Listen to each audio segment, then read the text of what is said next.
હવે ગાઈસ જે મેન્ડેલિવનું જે આપણે પીરિયડિક ટેબલ જોયું તો મેન્ડેલિવના આવર્ત કોષ્ટકની ઉપલબ્ધિઓ achievement of Mendeleev's periodic table. તો while developing the periodic table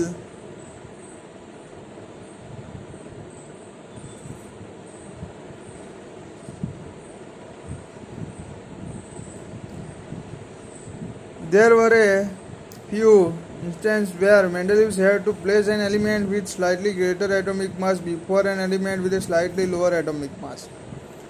હવે આવર્ત કોષ્ટકમાં ગોઠવણી કરતી વખતે એવા દાખલા બન્યા કે જ્યાં થોડા વધુ પરમાણ્વીય દળ ધરાવતા તત્વને થોડા ઓછા પરમાણ્વીય દળ ધરાવતા તત્વ કરતાં પહેલું મૂકવું પડ્યું.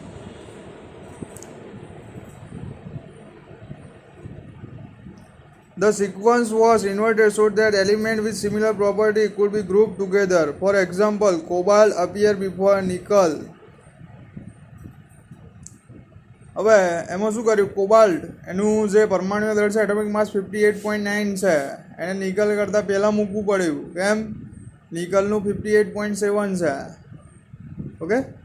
Future Mendeleev left some gaps in his periodic table. Instead of looking upon these gaps as defects, Mendeleev boldly predict the existence of some elements that had not been discovered at the time.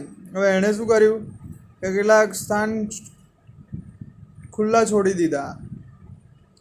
એણે એવું વિચાર્યું કે ફ્યુચરમાં કોઈ નવા તત્વો શોધાશે, નવા એલિમેન્ટ્સની રચના થશે તો ત્યાં તેને મૂકવામાં આવશે એવું વિચારીને તેને દેખો અહીંયા બહુ બધી જગ્યા ખાલી છે. એણે એવું વિચાર્યું હતું કે ત્યાં કેટલાક એલિમેન્ટ્સની શોધ થશે એવું વિચારીને તેણે કેટલી જગ્યા ખાલી રાખી.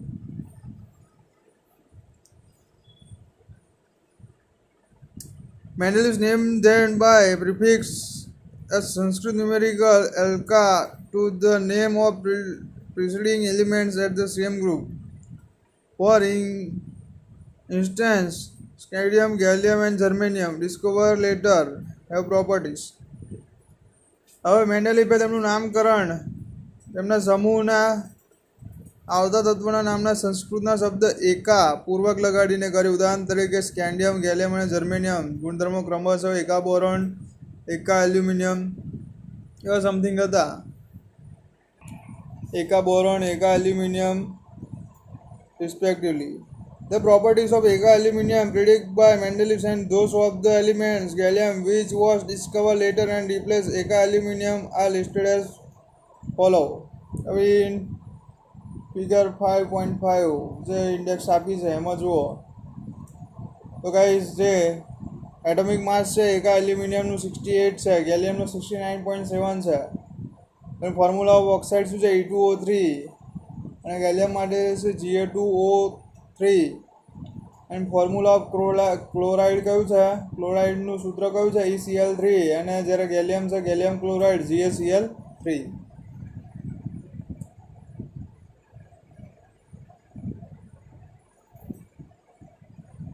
હવે વિદ્યાર્થી મિત્રો, they provided convincing evidence for both the correctness and usefulness of Mendeleev's periodic table. Further, it was the extraordinary success of Mendeleev's prediction that led chemists not only to accept his periodic table but also recognize him as the organizer of the concept on which it is based.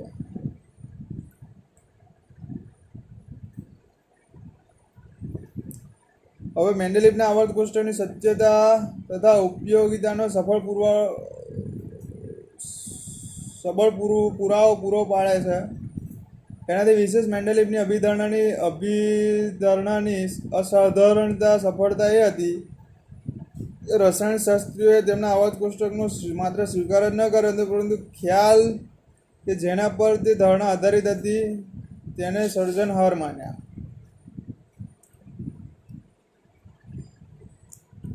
Noble gases like helium and neon and argon has been mentioned in many contexts before this. The gases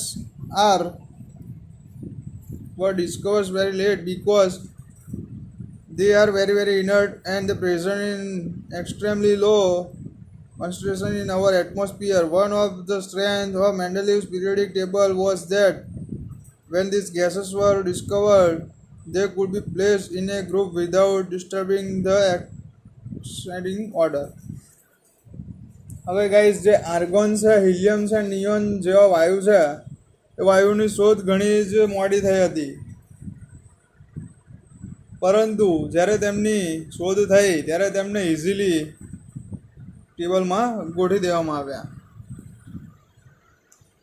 હવે જોઈશું limitation of મેન્ડેલિવ્સ classification. તો electronic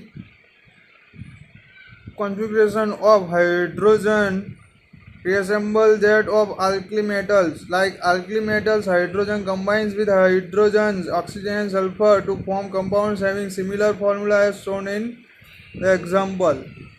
હવે હાઇડ્રોજનની ઇલેક્ટ્રોનીય રચના alkali ધાતુઓને મળતી આવે છે. Alkali ધાતુઓની માફક હાઇડ્રોજનને પણ halogen, oxygen અને સલ્ફર સાથે એક સમાન સૂત્ર ધરાવતા સંયોજનો બનાવે છે. On the other hand, just like hydrogen, halogens also exist as atomic molecules and it combines with metal and non-metals to form covalent compounds. બીજી તરફ હેલોજનની માફક હાઇડ્રોજન પણ દ્વિપરમાણુ અણુ સ્વરૂપે અસ્તિત્વ ધરાવે છે. તેમજ તે ધાતુ અને અધાતુ સાથે સંયોજાઈને સંયોજક બનાવે છે.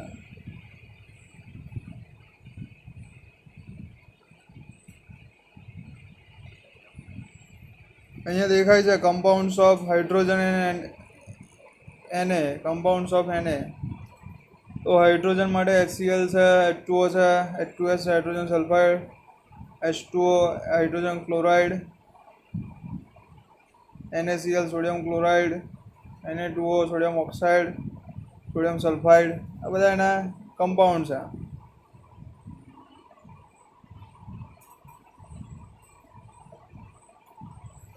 હવે જે મેન્ડેલિવ છે એ હાઇડ્રોજનની ફિક્સ પોઝિશન નક્કી ના કરી શક્યા. This is the first limitation of Mendeleev's periodic table.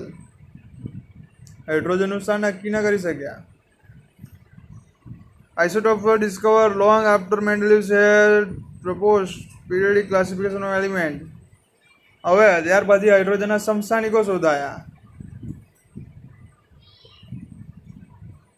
એના વિશે બી તેઓ ક્લાસિફિકેશન ના કરી શક્યા.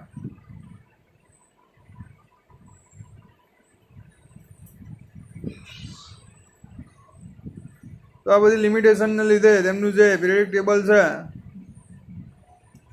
એ લિમિટેડ થઈ ગયું. હવે વિદ્યાર્થી મિત્રો, સમસ્થાનિકોની વાત આવી, આઇસોટોપની વાત આવી, તો ક્લોરીનના બે સમસ્થાનિકો છે isotope, Cl35 and Cl37. Okay,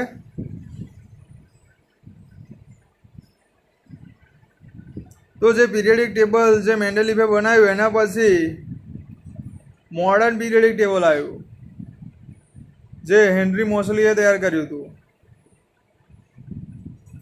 અને એ પરફેક્ટ પીરિયડિક ટેબલ હતું. એના વિશેનું ડિસ્કશન આપણે નેક્સ્ટ લેક્ચરમાં કરીશું. Thank you so much guys. પીરિયડનો એન્ડ કરતાં પહેલાં એક વસ્તુ ક્લિયર કરી દઈએ કે હાઇડ્રોજનનું સ્થાન નક્કી ના કરી શકીએ મેન્ડેલિવ, એના લીધે તેની લિમિટેશન આવી ગઈ. બાકી એને સ્વીકારી તો લીધું હતું જ. એમાં પાછળથી જે નિયોન કેટલાક વાયુ શોધાયા,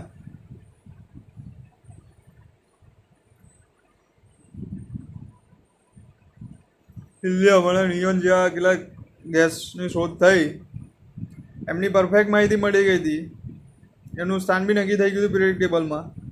બટ હાઇડ્રોજનનું જે સ્થાન છે એ પરફેક્ટલી તેઓ કરી શક્યા નહીં, કઈ જગ્યાએ આવે મૂકી શક્યા નહીં, એના વિશે ડિટેલમાં માહિતી ના આપી, એટલે એની લિમિટેશન આવી ગઈ. પછી હેનરી મોસલીએ મોડર્ન પીરિયડિક ટેબલ બનાવ્યું. એના વિશે આપણે ફરી ડિસ્કશન કરીશું. Okay guys, thank you so much.